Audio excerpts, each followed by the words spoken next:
Today we're going to be learning Eruvin Daf Samachet. We're going to start at the very bottom with Amar Mar, 2 lines at the bottom of Samachet Amud Bet. We were in the middle of explaining the Mishnah, the end of the first Mishnah of the 6th parak, where it talked about Rabban Gamliel and what he allowed and didn't allow with the case of a tztuki. How did he treat a tztuki? We saw at the end of yesterday's class that there's a difference between a tztuki and there's a debate, Tanakama, Rabban Gamliel, do we treat a tztuki as a Gentile or do we treat a tztuki as a Jew? Okay, and then the question is what becomes the difference between the tztuki and the Jew? One main difference is that we don't allow a tztuki to be part of an Eruv. We only allow him to be mevatel reshut, and that's because we saw in the wording of the Mishnah, this was way back in the beginning of the parak, was that a tztuki is a no modeh be'eruv. He doesn't believe in Eruv, so he can't join the Eruv, but he could relinquish his rights. Okay, that's according to Rabban Gamliel. So we were in the middle of understanding this opinion of Rabbi Meir. There were 2 explanations. Tanakama, I guess is it Rabbi Meir or Tanakama, I guess? And no, it was Rabbi Meir and Rabbi Yehuda.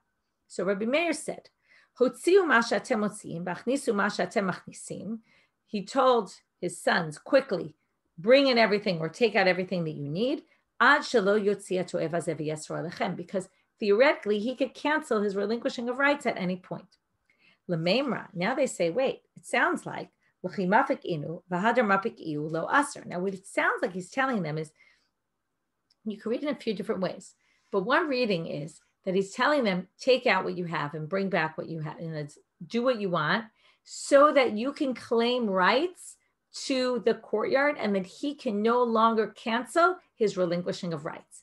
That's what it sounds like. So that's what the Gemara says, is this to say, the ki mafke inu v'hadrak mapi iu, that if they take their stuff out and then he takes his stuff out, then it wouldn't work. Lo asal, he doesn't forbid them. In other words, once they sort of take ownership over the courtyard, that leaves him basically no room to do anything. He can't cancel his relinquishing of rights at that point. But there's a question with that. V'hatnan, doesn't it say, Misha natan reshuto v'hotzi? Remember, we saw even a regular Jew, if he relinquishes his rights, that's Natan. And the Gemara is going to assume Natan here means he relinquished his rights and everyone else started using the courtyard and took ownership of it, even though it doesn't say that. And that's going to be the question. But the question is because they assume Natan means and they started using the courtyard. So Misha Natan Rishuto, because it uses the word Natan and not Bitel, sounds like he fully gave it, meaning they're already using it and they've taken ownership rights over it. And then Hotzi, and then that person takes out. Remember, we saw this also in the previous class, which is whether they did it unwillingly or they did it intentionally. If I relinquish my rights to, and then I start taking items into the courtyard, I cancel your use of the courtyard. Divrei Rabbi Meir. Amar Rav Yosef, so here you see Natan, which sounds like he relinquished his rights and they took ownership. Here it sounds like you can't, and by the tztuki it sounded like you could. So Amar Rav Yosef, Ema Eino Oser. Change what Rabbi Meir said. He really says Eino Oser. It's useless. If Natan and they actually took over, then Rabbi Meir would say you don't forbid anyone just because you took some items outside. It's an irrelevant act. That's one answer. Abaye Amar Lo Kasha. Kan shechziku b'nei mavoy b'mavoy. Kan shelo chziku b'nei mavoy b'mavoy. Just because it says Natan doesn't mean that they relinquished, that they already started hichziku b'mavoy. They started using it and showed that they own it. No, doesn't necessarily need to be that way. The Hatanya, here Abai is going to prove his reading. As it says in a Braita, Hatanya could be used sometimes, actually most often, as a difficulty. Here it's used as a support. As we saw yesterday, also Hatanya was used as a support. Hatanya means, and behold, it says in a Braita. So that could be used as a statement or a question. V'hatanya, ad shelo natan reshuto hotzi bein b'shogei bein b'mizid yachol levatel. Rabbi Meir. So far, it doesn't have to do with it, but Rabbi Meir says, until you give reshut, meaning if you don't yet give permission for them to use, you don't relinquish your rights yet, and you carry something in the courtyard, bein b'shogeg, bein b'mizid, it doesn't matter if you intentionally did or didn't, yachol levatel, you can still relinquish your rights to the courtyard. Divrei Rabbi Meir. What this means is, it's very interesting. This means that the Jew is not keeping Shabbat because the Jew is carrying in a courtyard that isn't fixed, so to speak, doesn't have a proper Eruv because he didn't join the Eruv. So according to Rabbi Meir, that doesn't bother us, whether he did it on purpose or whether he did it accidentally, he can still relinquish his rights after. Rabbi Yehuda Omer, b'shogeg yachol levatel, b'mezid eino yachol levatel. Rabbi Yehuda says, only if it was unintentionally can he relinquish his rights. But once he does it intentionally, he cannot relinquish his rights. Now, it continues to say, Misha natan reshuto v'hotzi. Okay, even before we go on, I want to show you an interesting machloka between Rashi and Tosfot. Rashi says, why can he not be mevatel? So Rashi says very simply, he's not keeping Shabbat. And because he's not keeping Shabbat, kasava Rabbi Yehuda, mechalel Shabbat, ein yachol levatel below schirut. This is a fascinating line. Rashi says, because he doesn't keep the law, we treat him, at least for the purposes of Eruv, as a Gentile. And basically, you would have to rent his part. That's Rashi. Tosfot goes a little bit crazy with Rashi and says, I don't know why you're saying that. First of all, why, if you're talking about someone who doesn't keep Jewish law, why would you say if the person carried, and first of all, it sounds like you're only talking about that particular Shabbat, right? If they did it before, then they can't relinquish their rights. Number two, why would you say if the person carried on Shabbat is choosing that? If you want to talk about what we're going to call a mumal, which is going to come up a lot in today's daf, which is a Jew who doesn't keep mitzvot, generally we'd say he doesn't keep all different kinds of mitzvot. Why would you specifically talk? You would just say chilel Shabbat. You wouldn't say carried into this courtyard, right? Which anyway is only even rabbinic. So anyway, he basically says it was mikre ba'alma yirakach. It must be just this one time he did it. He needed something and he had to carry for whatever reason. He's not a regular not keeper of Shabbat. And so then Tosfot explains, so what's the issue here then? So the very last line of Tosfot, it's a very long Tosfot, you see. The second to last line says, since he already showed I'm using this space, he can no longer, again, according to Rabbi Yehuda, according to Rabbi Meir, remember, Rabbi Meir disagrees, whether it's Rashi's interpretation, he doesn't think that we would treat a mumar as an apostate, as a Gentile for these purposes, or for whatever reason Tosfot says, which we're going to see right now, Rabbi Meir disagrees in any case, but let's read. So Tosfot's going to explain both Rabbi Yehuda and Rabbi Meir according to their reading. Basically, the issue is that since this week you went out into that courtyard, you already showed you're using it, you're already saying, right, Bitul is no longer going to work for you, okay? And then he says, for Rabbi Meir savar diachol levatel, mishum delo chashiv machzik, kevan she'achar netina lo echzik. No, in other words, you're only going to be considered that you're saying, I'm using this courtyard, I'm not really relinquishing my rights, if you did that after you relinquished rights. But if you did before you relinquished rights, so you were using the courtyard, yes, it's true. But then you decided, I'll relinquish my rights to you. And then you said, well, I won't use the courtyard going forward. So Rabbi Meir thinks it's fine. But Rabbi Yehuda thinks since already on this Shabbat, you showed, I'm using the courtyard, you therefore can no longer relinquish rights. So there's a debate about, again, between Rabbi Meir and Rabbi Yehuda, and a debate between Rashi and Tosfot about how to understand each side. So to continue in the Gemara, till Rabbi Yehuda says, okay, let's see, Ben B'Shogeg Memezid Osel. Sorry, I lost my place. Vahatanya. Okay, then we saw Rabbi Yehuda B'Shogeg and Ochel Vatel. Let's see, Ben B'Shogeg Memezid Osel. Okay, Mishanatan Reshuto. We're now 9 lines from the top. Mishanatan Reshuto v'hotzi Ben B'Shogeg B'Mezid Osel. Divrei Rabbi Meir. Okay, we're continuing in this Braita. Remember, we're bringing this Braita to show. This was all to show. We were trying to prove Abaye's answer. That Abaye said, just because it says Natan, okay, we've gotten sidetracked into Rabbi Meir, Rabbi Yehuda, but we're really trying to prove that just because because you use the word Natan, it doesn't necessarily mean that the other people in the courtyard, it doesn't mean you relinquished and the other people started taking ownership. And here we're going to see. So then it says, right, so Rabbi Meir forbids, b'shogeg, right, if it's b'mezid, it's asur b'shogeg eno osel. B'med dvarim amurim. Okay, now by the way, it said there, mishen natan reshuto. If you relinquished your rights, and then you carried out. So Rabbi Meir says, doesn't matter unwitting or intentional, it's osel, you forbid. Rabbi Yehuda said, b'mezid oser, b'shogeg eino osel, right? Only if you did it b'mezid. But b'med dvarim amurim, what does it mean, natan reshuto? And this is all going to be true. B'shelo ichziku b'nei mavoy b'mavoy. Only if the other people didn't yet take ownership of it, which is exactly, now we see that natan could mean natan, but they didn't yet take ownership, which resolves our original question. Once they're machzik, and this supports the reading that we saw before, which is once they take ownership, and that's what Rabban Gamliel said, go quickly, take ownership so that the stuki can't renege. Okay, by the way, this machlok of Rabbi Yehuda has nothing to do with stukim or not stukim, anybody, right? Any Jew who relinquished one's rights. Amar Mar. Now we're going to try to understand Rabbi Yehuda's approach in the Mishnah. So Rabbi Yehuda had this complicated line, which I struggled to explain when we learned it the first time. Amar Mar, because it's a very unclear line. Rabbi Yehuda omer b'lashon acheret. Now, we're going to see here that the version of Rabbi Yehuda in the Braita that we quoted yesterday is different than the version of Rabbi Yehuda in the Mishnah that we saw. So in the Braita it said, Rabbi Yehuda says b'lashon acheret, maharu v'asu tzorchechem b'mavoy ad shelo techshach. Now, ad shelo techshach did not appear in our Mishnah. I explained it based on this Braita, because the Mepharshim explained it based on the Braita, that it meant ad shelo techshach.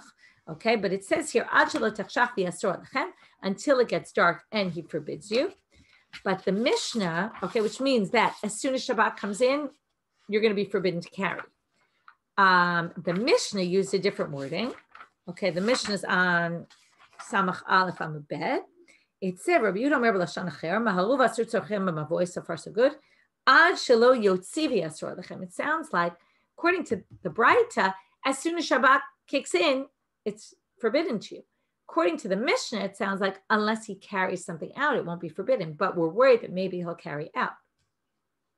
So this is a very big difference. We're going to talk about it right now.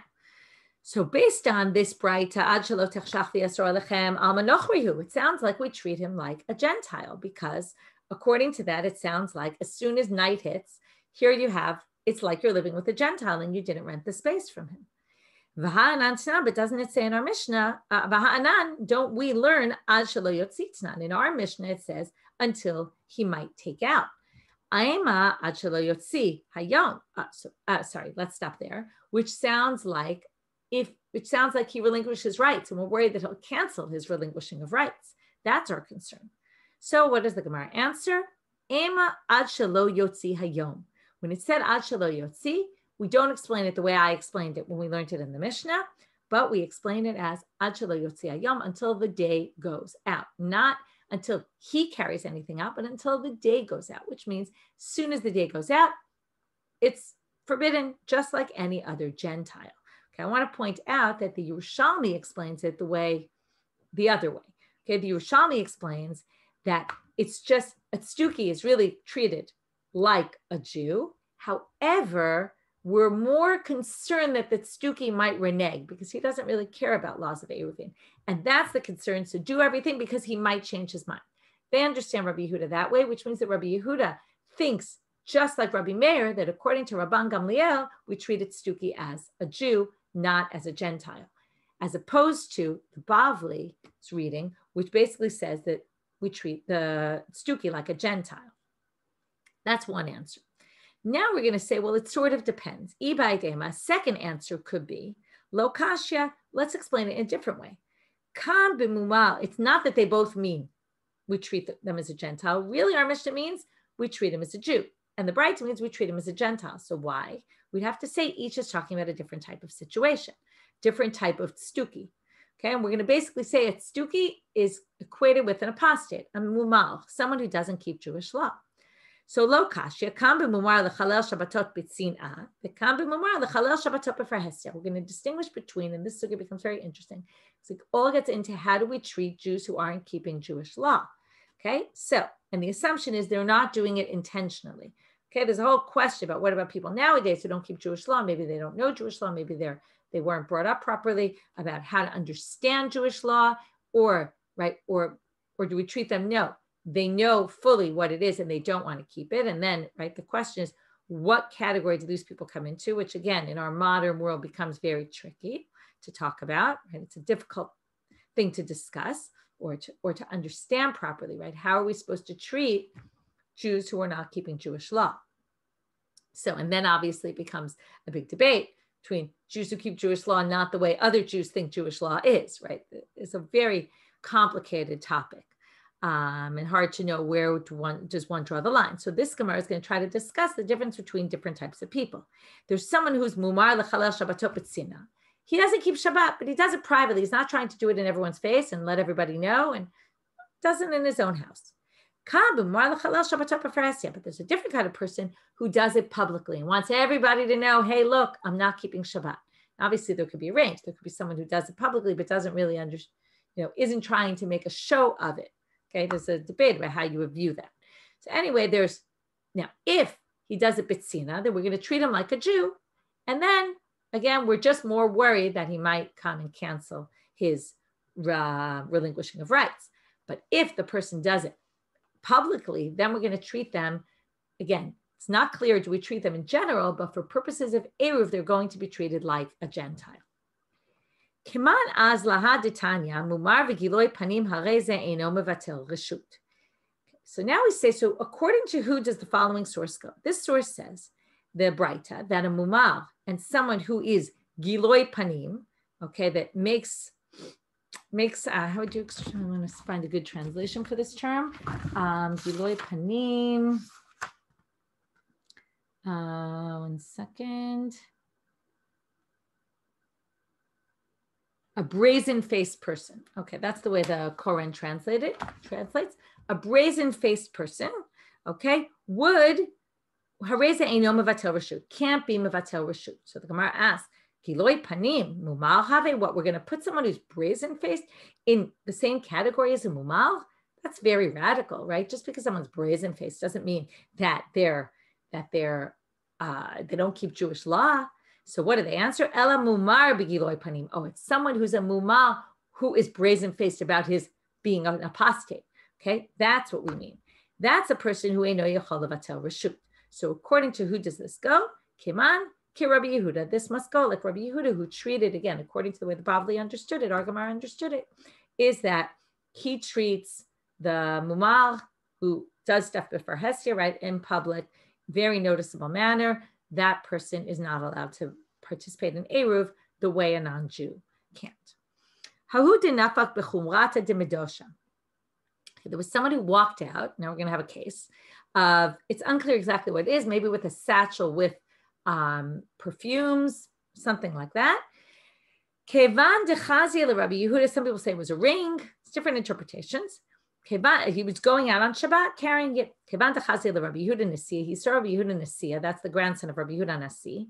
Kasiyah, he covered it up. What do you see here? He was a mumal, but bitzinah. He wasn't trying to do it publicly. So as soon as he saw Rabbi Yehuda, he covered it up. Amar. So what does Rabbi Yehuda Nasiya say? Instead of saying something maybe negative about this person, he immediately thinks of, I can connect this with some halacha I learned. The Rabbi Yehuda. This is the person that Rabbi Yehuda thinks can be mevatel reshut. Okay, this is a good, interesting, instead of starting to get upset, oh, you're hiding something from me. Instead, he says, now I know, right? I finally see a real life example right there. It's always great when you see a real life example of something you just learned. It's all excited. Oh, look, there's a mumar who would be able to do bitul reshut. Amar Rav Huna. Now we're going to get into a discussion about what's a mumar. Ezehu Yisrael mumar. What is considered a mumar for mitzvot in general? We assume this person does not keep Jewish law, right? There's so many laws and people don't keep all different kinds of laws. What would make someone a mumar? Okay. So, right. And this is where we're going to have different levels. Again, it's hard to think without thinking of what's going on. We're living right now in a closure in Israel, lockdown. And there's all different people breaking the laws in all different ways. And everybody's drawing lines, wherever they draw the line of where they're, some people won't break the law at all. Some people are breaking it minorly. Some people are breaking it majorly, right? It's a matter of what's considered really seriously breaking the law in this sense, that we're going to see these people clearly have no regard whatsoever for the law. So here we're going to have, according to Rav Huna, it's zeh mechalel Shabbatot b'fer hesed. Somebody who is Mechala Shabbos, doesn't keep Shabbat in public. That's a mumar. That's Rav Huna. Amalei Rav Nachman Kiman. According to who are you going? Iki Rabbi Meir. Now this connects with there's another debate about this somewhere else. Among Tanaim. Now, Rav Huna is an Amor, he has to connect with some Tanaim. If you want to say like Rabbi Meir, Da'amar, Chashud ledavar achad, Chashud lekol Torah kula. He thinks, Rabbi Meir, if you don't keep one mitzvah, presumably regularly, then you're suspect that you're not going to keep any mitzvah. That's a pretty radical opinion. Afilu be'echad mikol isurin shebatorah nami. So if you're going to say it's like Rabbi Meir who said that, then afilu be'echad mikol isurin shebatorah nami, then we should basically treat what Rav Huna is saying is someone who's a mumar l'shabbatot b'ferhesia can't do bitul reshut. So they said it should be someone who's a mumar for anything can't do bitul reshut on Shabbat because of what if he's going to hold like Rabbi Meir, he says one mitzvah, we assume he doesn't keep any. Ike Rabbanan, so what did Rabbanan say? He doesn't think that's the case. What does he think? Unless you worship idols, then you're suspect in general. So then it also doesn't match Rav Huna because Rav Huna didn't say Avodah Zarah, he said Shabbat. Now, Rav Huna was talking about the issue of Eruv. And the machloket, Rabbi Meir and the rabbis were about mitzvot in general. When do we know if someone's a mumar or not? There's all sorts of ramifications for mumar. We'll get to it later on in Shas. Amar Rav Nachman bar Yitzchak, litain reshut ulevatel reshut. So Rav Nachman bar Yitzchak says exactly that. He doesn't have to fit in with either of these two opinions because he's only talking about this specific issue of bitul reshut. And then we're going to base it on Shabbat issues, and that's why if he's Mechalel Shabbat b'ferhesia, then we won't allow him to do bitul reshut. And if he keeps Shabbat in public at least, then we'll allow him to do bitul reshut, relinquishing his rights. Uchidetanya, it says in the following brayta: Yisrael mumar mishamer Shabbato b'shuk. If there's a mumar who keeps Shabbat in the shuk in public, mivatel reshut, then he can relinquish rights. Here you see it explicitly. Sheino mishamer Shabbato b'shuk, eno mivatel reshut. Okay, so if he's, before we actually go on, let's stop for a minute. If he does not keep Shabbat in the shuk, then he cannot relinquish rights. A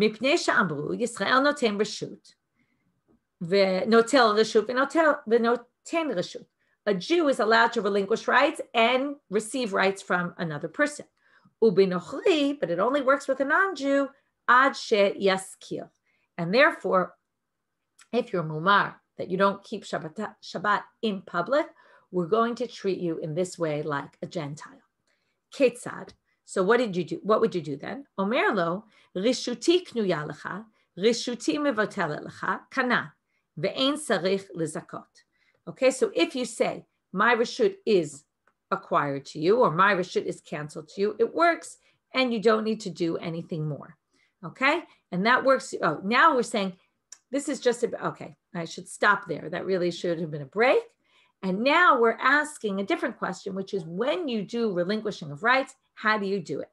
So you say, and now we finally get to understanding, well, how does relinquishing of rights work? Which we're going to get to even more in the next Mishnah, which is you say, my reshut is acquired, it should be acquired by you, or my reshut is canceled to you. Those are both languages that you can use, and it's all just said verbally. That's it.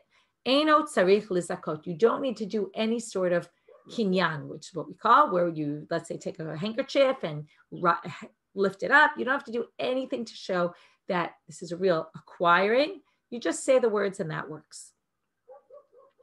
Rav Ashi Amar, Hai Tanahu de Chamiri Ale, Shabbat Kavod Asara. He gives a different interpretation of Rav Huna. Okay, so again, Rav Huna said, right, this kind of threw us off. He said, what's Yisrael Mumar for in terms of bitul reshut? It's someone who's mechalel Shabbat b'ferhesia. So first we compared it to Rabbi Meir and Rabbi Yehuda. Didn't match any approach. We said, oh, that doesn't bother us because they were talking about mumar for other issues and not for bitul reshut. And we're talking about bitul reshut on Shabbat specifically. And for that, we're going to have this distinction. Now, Rav Ashi brings a different interpretation. And he says, Hai Tanahu de Chamiri Ale Shabbat Kavod Azara. We said, it says in one place here, it says it's mechalel Shabbat b'ferhesia. In a different place, we had the rabbis who said it's someone who doesn't worship, who worships avodah zarah, idol worship.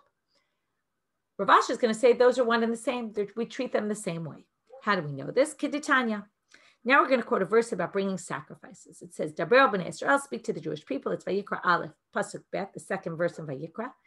V'amarta alehem, Adam ki yakriv mikem korban, one who brings a sacrifice, mikem, from among you. Okay, now, mikem, whenever we have the word from, usually it means most of you, but not all of you. And that's what they're going to say. The pasuk continues to say, min habeima, min habakar, min haston, takrivu, you should sacrifice it from an animal, either from cattle or from sheep. Okay, we'll get back to the animal in a minute. So first they say mikem, kidetanya, mikem, velo kulchem, not everyone can bring sacrifices. Who cannot bring sacrifices? Prat lemumal, here you have a different law relating to a mumal. Someone who's an apostate is not allowed to bring sacrifices. Mikem, but then we also darshan mikem to say from among you, I'm going to distinguish between mumal and not a mumal, those who keep the law and those who don't keep the law. However, bachem chilakti velo ba'umot, meaning other nations, there's lots of verses about other nations can come bring sacrifices in our temple. And there it's very interesting. God says, I only distinguish among Jews who are in and who are out. But among Gentiles, everyone can bring sacrifices, even if they keep to the law or they don't keep to the law, which I assume means like the 7 Noachide laws, the Sheva Mitzvot B'nai Noach. So there's no distinction whether they keep them or not. Everyone's allowed to bring sacrifices. Right here you see that the Jews are held to a higher standard. So then it continues, Mina Be'ema, Lavi B'nei Adam Adumim LeBehema. Okay, so they say Mina Be'ema, that comes to include people who are like behemot, which means people who don't necessarily understand belief in God, or people who don't keep mitzvot. Rashi gives both those explanations, one here and one in a different place, which again means that even people who are bad, rishaim, Rashi says, shasu atzmam kebehema, sheina makeret et bora. Okay, they don't recognize their God. We accept korbanot. This obviously seems like a contradiction to what we said a minute ago. Don't worry, we're going to deal with that. Mikan abru. Mikablim korbanot miposhei Yisrael. Those Jews who sin are allowed to bring sacrifices. Why? The hope is that if they bring sacrifices, they'll come to change their ways. So again, this all contradicts what we just said, that a mumar cannot bring sacrifices, because isn't that a mumal? Chutzmin, and now we have another very strange line. Chutzmin hamumal v'hamenasech yain v'hamachalal shabbatot b'frehesya. Other than 3 people, a mumal, one who does nisuch yayin, which is something they did, they poured wine libations for the idols, and someone who's machalel Shabbat b'frehesya, and someone who doesn't keep Shabbat. Now there's another problem here, which is, right, the whole thing is strange. We don't accept from a mumar. Then we said we do accept from Poshei Israel, and then we said, well, accept if they're a mumal, or if they don't keep Shabbat, or if they do idol worship. Now, didn't we say a mumar is those 2 things? A lot of questions here. The Gemara is going to address them all. So hagufa kashya. This whole thing doesn't make sense. Amart mikem velo kolchem lo siyat hamumal. And then a minute later you said v'hadar tani mikablim korbanot miposhei Yisrael, that you can accept from Poshei Yisrael. So halo kashya reisha b'mumar l'chol Torah kula mitziyata b'mumar l'davar achad. Poshei Yisrael we mean someone who doesn't keep one mitzvah. But the first one where we don't accept korbanot is someone who doesn't keep all of the Torah. What about the very last line? So first of all, hi mumar hechad, what kind of mumar is that? We now already have the mumar for one, the mumar for everything. So what is this? We already said that in the beginning. If it's for one thing, kasha mitziata. So we already said you can bring sacrifices. This must be what it means to say. It's telling you what's the mumar that can't bring sacrifices that we discussed in the beginning. That's someone who doesn't keep all the Torah. But how do you know someone doesn't keep all the Torah? We can't check. Did you do this mitzvah? Do you do that mitzvah? Right? It's impossible to know. So what we mean is if they're mechalel Shabbat in public and they worship idols, then they're considered a mumar for all of the Torah. And what do you see from here? This is what Rav Ashi was trying to prove. These 2 must be the same.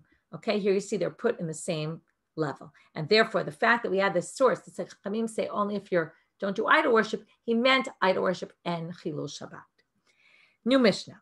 Anashim, Anshe Chatzer Sheshachach Chacham Mehem V'lo Yirev. We've been talking about this all along. Now we finally see it inside. We have people in a courtyard that one of them forgot to do the Eruv. So now the law, what's the law? Beito Asor Milachnisu Milahutzi, Lo V'lahem, v'shelahem mutarim lo v'lahem. Okay, assuming he does, we're going to have to explain later that it must be he relinquishes rights to them, because otherwise no one can carry. If I am living in the courtyard with all of you and I relinquish my rights to you, then what's the law? So, Beito, my house, asur milachnisu milotzi, because I relinquish my rights to my house, nobody can carry within my house or my court, or take things in and out of my house, not even everybody else. Lo v'lahem, v'shalahem mutarim v'lo v'lahem. But all of us can carry in all of your houses. They can bring things in and out. That's not a problem. Okay. The Gemara is going to explain this later, because we're all considered I'm considered like a guest in all of your houses, and a guest can carry like you can carry. So because I relinquish my rights to you, it's as if I'm a guest in all of your houses. And that allows me to be able to carry from your spaces. Okay. I can't carry from my space out, but I can carry in your spaces. This, by the way, holds like the opinion that we saw. Remember, the rabbi said that you get my house and my courtyard.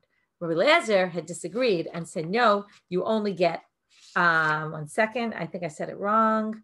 The rabbi said, it was the opposite. The rabbi said my house is forbidden. Rabbi Eliezer said my house is permitted. So this holds by Rabbi Eliezer's opinion about that machloket. Okay, now, second scenario. Let's say I didn't relinquish my rights, okay? Although the Gemara is going to kind of not really understand this line, because they're going to think that maybe this is just a continuation. We'll get to that later. But the way they eventually explain this, and I'll explain it that way, is Natnu lo rishutan. What if there were two of us who didn't join the Eruv, and we relinquished, everyone else gave us their rights, okay? Instead of us relinquishing rights to them, everyone else relinquished their rights to, we're only at one person right now. My mistake. Natnu lo. I was the only one who didn't join the Eruv. Everybody relinquished their rights to me. So here it's allowed, but it's a little bit different. Hu mutar v'hein asurin. I can now carry everywhere. Okay, my house, their houses, to the courtyard, everything. Everything belongs to me, basically.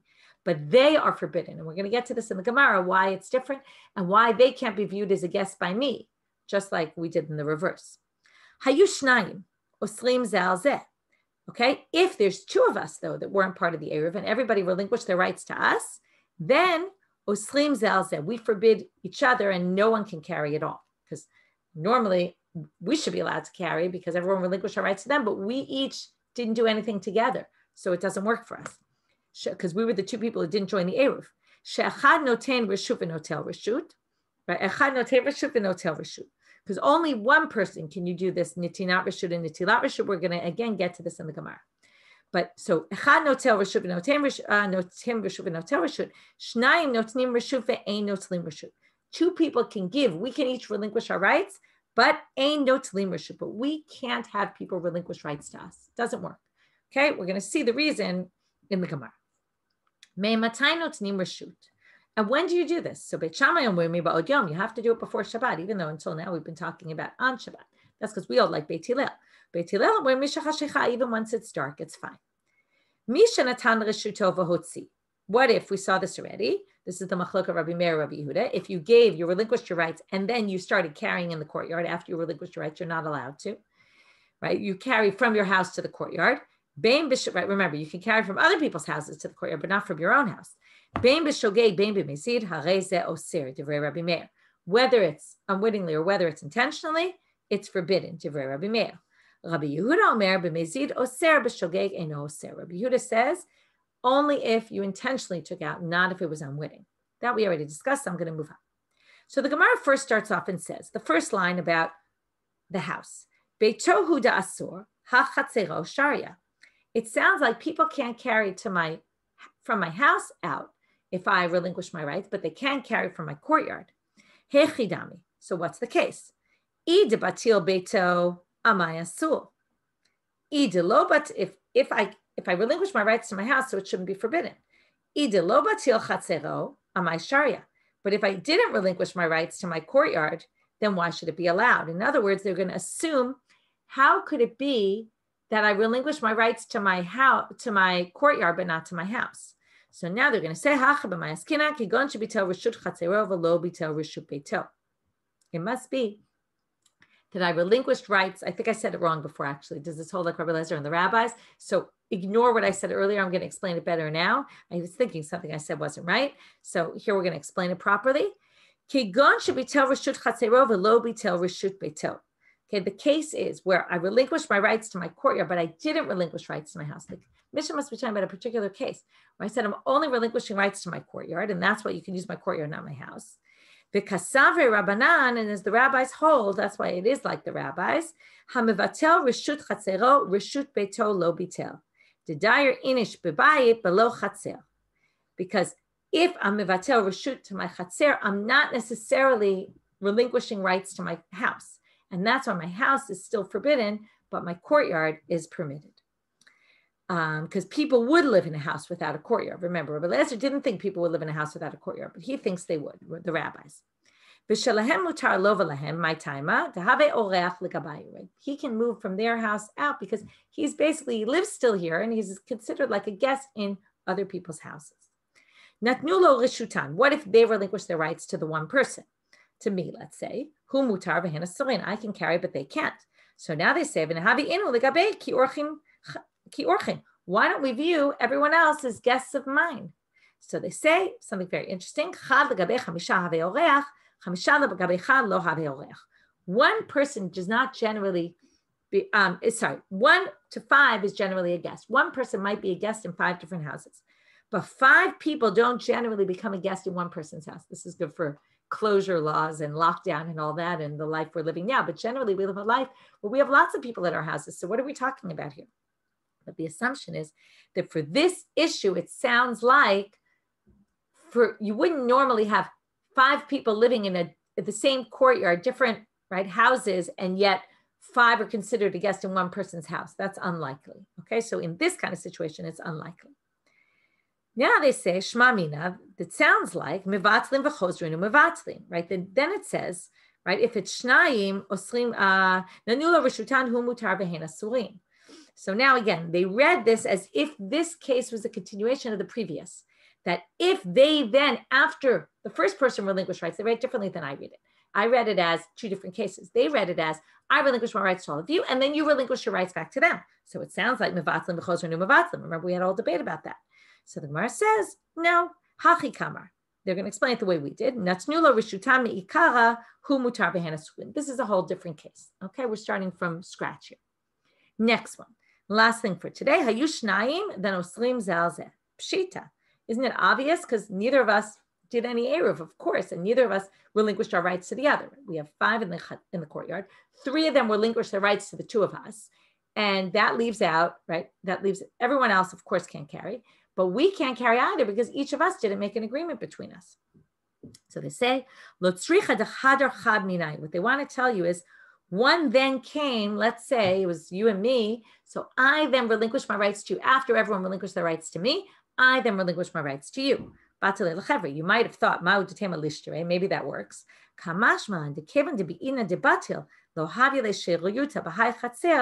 Therefore, it doesn't work. It's to tell you that what, or kamashmalan, it teaches you that since be'ina debatil, when I relinquished my rights, when they relinquished relinquished their rights to us, we weren't allowed to carry. That means the relinquishing is invalid entirely. So even if I then relinquish my rights to you, that doesn't help because we're still left with the other 3 people who didn't do anything because what they did was useless because it wasn't effective at the time they relinquished because both of us were forbidden to each other. Therefore, it doesn't even work at all. Okay, we're going to stop here for today and we'll pick up on Sunday with the end of this page. Shabbat Shalom or Shavua Tov.